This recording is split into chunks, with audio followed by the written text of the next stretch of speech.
सुप्रभात मंडळी. मी निलिमा पटवर्धन आणि आपण सध्या वाचत आहोत श्रमिकांच्या अनोख्या जगात हे श्री विवेक पटवर्धन लिखित त्यांचं पुस्तक. आपण काही प्रश्न त्यांनी जे तयार केलेले आहेत त्याबद्दल वाचत होतो. तर कालच्या भागामध्ये त्यांनी असं सांगितलं की भावनिक गुंतवणूक म्हणजे काय याची काही प्रतीकं आपण बघूया. तर त्याच्याबद्दल ते काय म्हणतायत ते बघूया.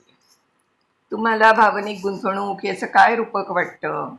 रूपकांना महत्त्व असतं, कारण तुमच्या नेणिवेत असली तरी तुमच्या कृतींवर ते परिणाम घडवून आणतात. कंपन्यांमधल्या मॅनेजरबरोबरच्या माझ्या संभाषणातून त्यांच्या मनात भावनिक गुंतवणूक याबद्दलचं रूपक म्हणजे प्रवास करण्यासाठी रेल्वे इंजिनाला जोडलेले डबे असल्याचं माझ्या लक्षात आलं. कॉर्पोरेट जगात चर्चासत्र घडवणाऱ्या केबिनपासून कॅन्टीनपर्यंत स्ट्रॅटेजी लिंकेज यावर जो कायम उपदेश ऐकू येतो या रूपकाला बळकटीच देतो. रेल्वेचे डबे ओढले जातात आणि त्यांना स्वतःचा विचार करून हलायला जागा जवळपास नसतेच. माझ्या मते भावनिक गुंतवणूक प्रतीक म्हणजे एकमेकांचे हात धरून लोकांनी तयार केलेले एक वर्तुळ. लोक एकमेकांसमोर उभे असतात आणि त्यांनी एकमेकांचे हात धरलेले असतात. त्यातल्या स्पर्शामुळे ओठांवर ताबडतोब हसू फुलतं. असं वर्तुळ करून उभ्या राहिलेल्या लोकांकडे तुम्ही कधी पाहिलं असेल तर ते त्या अनुभवाला वेगळ्या प्रकारे प्रतिसाद देतात असं तुमच्या लक्षात आलं असेल. वर्तुळात उभं राहिल्याबरोबर तात्काळ ते व्यक्त व्हायला लागतात. त्या वर्तुळामुळे दुसऱ्या कोणत्याही गटातली माणसं ती कृती वेगळ्या प्रकारे ग्रहण करतात. कर्मचाऱ्यांच्या भावनिक गुंतवणुकीबाबत मॅनेजरच्या मनात कोणत्या प्रकारची रूपकं असतात आणि त्यानुसार त्यांच्या कृतींवर कसा परिणाम होतो याचा शोध घेणं रंजक आहे. एखादी घटना अनुभवणं हे खूप वैयक्तिक पातळीवर घडतं. मेटाफोर्स ऑफ अ मॅग्निफिको या वॅलेन्स स्टीव्हन या कवीच्या प्रसिद्ध कवितेची मला इथे आठवण झाली. वॅलेस हा आधुनिक अमेरिकन कवी होता. कोणत्याही गोष्टीकडे वेगवेगळ्या दृष्टिकोनातून पाहण्याची एक अनोखी नजर त्याच्याकडे होती. त्याच्या या कवितेत 20 माणसं एका गावातला पूल ओलांडत होती. म्हणजे 20 माणसं 20 गावांमध्ये 20 पूल ओलांडत आहेत अशा प्रकारचं रूपक नोंदवलं आहे. प्रत्येक अनुभव हा संपूर्णपणे व्यक्तिगत असतो हे आपल्याला ठाऊक आहे. प्रत्येक माणूस प्रत्येक घटनेचा अन्वयार्थ आपल्या परीनं वेगवेगळा लावतो हे सांगताना यात सैनिक आणि पूल ओलांडणं हे रूपक वापरलं आहे. लहानपणी एक पूल ओलांडून आपल्या घरी जाण्याचा अनुभव आणि नंतर सैन्यात भरती झाल्यावर सैनिक म्हणून कोणतीच नात्याची बंधनं न पाळता तर्कनिष्ठपणे तोच पूल ओलांडून जाताना येणारा अनुभव कसा वेगळा असतो ते या कवितेत उतरलं आहे. 20 माणसं एका गावातला पूल ओलांडत आहेत म्हणजे 20 माणसं 20 गावांमध्ये 20 पूल ओलांडत आहेत. उदाहरणार्थ एका कंपनीनं दुसरी कंपनी विकत घेण्याची नेहमीची घटना, पण त्यातून एखादा मॅनेजर अस्वस्थ होतो जेव्हा त्याचे सहकारी आपली नोकरी गमावण्याच्या भीतीच्या छायेत असतात. एखाद्या अनुभवातून जाणं हे खूप वैयक्तिक असतं. त्याचा संबंध आपल्या भूतकाळाशी आणि आपल्याला महत्त्वाच्या वाटणाऱ्या गोष्टींशी असतो. ते समजून घेताना माणसं वेगवेगळ्या निर्णयांना आणि त्यांचं नियंत्रण नसलेल्या घटनांना कसा प्रतिसाद देतात त्याचा आपण शोध घ्यायला हवा. यातून माणसाला आपलं मन, आपलं म्हणणं ऐकून घेण्याची आणि समोरच्या व्यक्तीचं म्हणणं मनाला भिडण्याची किती गरज असते हे लक्षात येतं. मनात भीती न बाळगता आपले अनुभव एकमेकांना सांगता येईल असे निरनिराळ्या माणसांचे गट तयार होणं महत्त्वाचं आहे. आता वर्क लाईफ बॅलन्सचं प्रमाण भयानक बिघडलेलं असताना आणि कामाच्या ठिकाणची पिळवणूक वाढलेली असताना तर ती अत्यावश्यक बाब होऊन बसली आहे. निष्पक्षपातीपणा आणि संवादाची देवाणघेवाण यातून कर्मचाऱ्यांच्या भावनिक गुंतवणुकीचं वातावरण तयार होतं. आताचं आर्थिक वातावरण असं आहे ज्यामुळे व्यावसायिक क्षेत्रात सतत खळबळ माजत राहते. कंपन्यांचं लक्ष त्यावर उपाययोजना करण्याकडे गुंतलेलं असतं. भावनिक गुंतवणूक हा प्रश्न मागे पडून तो प्राधान्य क्रमात कधीच येत नाही. लोकांना कामावरून कमी करताना ते जास्त प्रमाणात दिसून येतं. TCSनं हजारो कर्मचाऱ्यांना पिंक स्लिप्स दिल्या म्हणजे कामावरून कमी करणं, त्याच्यासाठी जी स्लिप दिली जाते त्यासाठी पिंक स्लिप असं म्हटलं जातं. तेव्हाची दहशत तुम्हाला आठवत असेल अशी मला खात्री आहे. त्याच्या मोठ्या बातम्या माध्यमांमध्ये आल्या, व्हिडिओ दिसायला लागले, ट्विट्सचं प्रमाण वाढलं आणि कर्मचाऱ्यांना काढून टाकायचा बेत कसा ठरला त्याची खलबतं असलेल्या गुप्त ऑडिओ क्लिपांचा सुळसुळाट झाला. आय टी कर्मचारी मग संघटना तयार करून कोर्टात गेले आणि कोर्टाकडून त्यांना टी सी एसच्या निर्णयाबद्दल स्थगिती देखील मिळाली. एक मोठी संस्था अचानक खलनायक ठरली. याचं कारण म्हणजे कर्मचाऱ्यांना ती प्रक्रिया अन्यायकारक वाटली. ही घटना लक्षात राहिल्यामुळे कर्मचाऱ्यांना त्यातून बाहेर पडायला वेळ लागेल. कर्मचारी आर्थिक निर्णयांना प्राधान्य देण्याची कंपनीची गरज मान्य करतात आणि त्यांना काढून टाकण्याच्या निर्णयाबद्दल कंपन्यांविरुद्ध तोपर्यंत आवाज उठवून कृती करत नाही जोपर्यंत त्यांना प्रक्रियेत पक्षपात दिसत नाही. कोणतीच समस्या नसतानाही कर्मचाऱ्यांपर्यंत वेळोवेळी पोचायचं महत्त्व ही घटना अधोरेखित करते. पण कर्मचाऱ्यांशी अर्थपूर्ण संवाद साधण्याचे प्रयोग झाल्याचे फारसे पुरावे आपल्याला दिसत नाही. यावर माझा प्रश्न आहे, खरोखर कंपन्या भावनिक गुंतवणूक वाढावी यासाठी प्रयत्नशील आहेत? पुढचा प्रश्न आहे, कर्मचारी आपला सहभाग कंपनीत असावा याची जबाबदारी घेतात का? एका तरुण मॅनेजरनं आपल्या वरिष्ठांना एकदा विचारलं, मला प्रोत्साहन मिळावं असं तुम्ही काय करता? आधुनिक काळातल्या कंपन्यांनी योग्य ते वातावरण निर्माण करण्यासाठी कदाचित योग्य पावलं उचलण्याकडे आपलं लक्ष केंद्रित केलं आहे. पण त्यात एक वेगळीच उणीव आहे. लोकांना आपल्याला आपोआप प्रोत्साहन मिळावं, आपला कंपनीतला सहभाग आपोआप व्हावा असं वाटतं. हे सगळं त्यांच्यासाठी कंपनीनं करायला त्यांना हवं असतं. यावरून मला माझ्या आयुष्यातला एक प्रसंग आठवतो. मी तेव्हा 13-14 वर्षाचा होतो आणि माझ्या आईवडिलांबरोबर एका पार्टीला गेलो होतो. माझ्या वयाचं तिथे कोणीच नव्हतं, त्यामुळे मी रागारागात एका कोपऱ्यात हुंसत बसलो होतो. तेव्हा माझे वडील तिथे आले आणि वडिलकीच्या नात्यानं त्यांनी मला एक सल्ला दिला. त्याचा थोडक्यात अर्थ असा, आनंदी राहणं हा माझा वैयक्तिक निर्णय आहे. ती पार्टी एन्जॉय करण्यासाठी मीच प्रयत्न आणि हालचाल करायला हवी.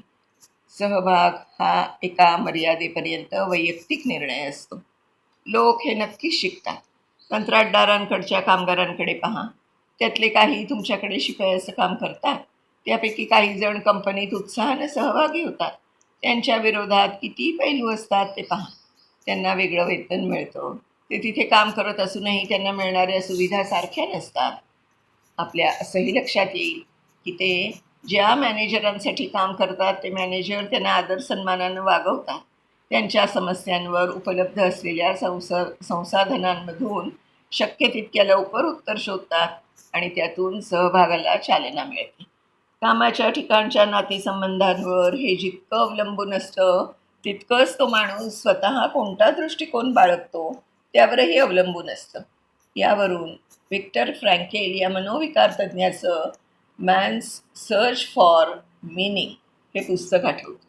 दुसऱ्या महायुद्धात ज्यू कैद्यांच्या छळछावण्यांमध्ये स्वतःही अडकलेल्या फ्रँकेलनं माणसाची वृत्ती यावर सुंदर भाष्य केलेलं आहे. त्यानं तुम्ही कशा प्रकारचे कैदी बनता ते आतल्या निर्णयांवर अवलंबून असतं, केवळ भोवतालच्या परिस्थितीवर नव्हे असं सुचवलं आहे, नाही का? अत्यंत वाईट परिस्थितीत सुद्धा अखेरीस माणसाला वैयक्तिक स्वातंत्र्य असतंच. आपण जे सहन करतो आहोत तिकडे कसं बघायचं या वृत्तीचं स्वातंत्र्य कंत्राटदाराकडून आलेल्या कामगारांना अनेक हक्काच्या गोष्टी मिळत नसतील, पण आपल्या कंपनीतला सहभाग या गोष्टीतून ते आपला पर्याय निवडण्याचं स्वातंत्र्य दाखवून देतात.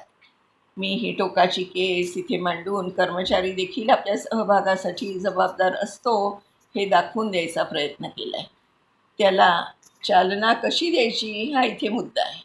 त्यासाठीही परत फार संवाद आणि सखोल संभाषण याची गरज असते आणि तुम्हाला त्यासाठी अर्थपूर्ण संभाषण सुरू करून ती सुकरपणे पुढे नेणारा नेता लागतो. इथे प्रकरण तिसरं संपलं आहे. प्रकरण 4 आहे, कामगार संघटनांमधला बदल घडवून आणणारं नेतृत्व. 1970 आणि 1980च्या दशकातले औद्योगिक नातेसंबंध हिंसेनं भरलेले होते. 1990मध्ये जागतिकीकरणानंतर हे दृश्य बदलायला लागलं, हे आपल्या सगळ्यांनाच ठाऊक आहे. यातून कामगार संघटनांचे वेगळे आणि नवे नेते पुढे आले का, याबाबत काही सकारात्मक आणि आशादायक खाणाखुणा दिसत आहे. कॉर्पोरेट जगातलं नेतृत्व आणि कामगार संघटनांचं नेतृत्व यात फार फरक आहे. संघटनेचं नेतृत्व करणं हे कंपनीचं नेतृत्व करण्या इतकंच आव्हानात्मक काम आहे. कॉर्पोरेट जगातल्या मॅनेजरांना प्रभावी नेतृत्वासाठी आणि तत्सम कौशल्य विकसित करण्यासाठी प्रशिक्षण दिलं जातं. कॉर्पोरेट जगात आज्ञा प्रमाण मानण्याबद्दल काहीच प्रश्न नसतो. तिथली अधिकारांची उतरण सगळ्या गोष्टी सुसंगत होतील याची काळजी घेते. मात्र संघटनेत असं होत नाही. कामगारांना संघटनेचं नेतृत्व प्रभावी आणि यथोचित वाटलं नाही तर आपल्या गरजा पूर्ण करणारा दुसरा नेता शोधायला ते मोकळे असतात. याचा अर्थ संघटनेच्या नेत्याला आपल्या नेतृत्वाशी आणि मार्गदर्शनाशी कामगारांना जोडून घेऊन सहभागी करून घ्यावं लागतं. सत्ता वापरणं हे दीर्घकालीन उत्तर असू शकत नाही. याच कारणासाठी संघटनेच्या नेत्यांनी आपली ध्येय धोरणं स्पष्टपणे मांडून कामगारांना जोडून घ्यायला हवं. आजच्या माहिती युगात व्हॉट्सॲप आणि ईमेलसारख्या तंत्रज्ञानाच्या सहाय्यानं कितीही जास्त लोकांपर्यंत पोचता येणं शक्य आहे. लोकांशी जोडलेलं असणं आता सोपं झालं आहे. कामगार संघटनांमध्ये सकारात्मक नेतृत्वाच्या खुणा दिसायला लागल्या आहेत असं माझं निरीक्षण सांगतं. पुणे भागात काही नेत्यांनी आपल्या भूमिकेच्या वेगळ्या पद्धतीनं विचार करून सदस्यांना एक वेगळी दृष्टी दिली असं मी शोधून काढलं.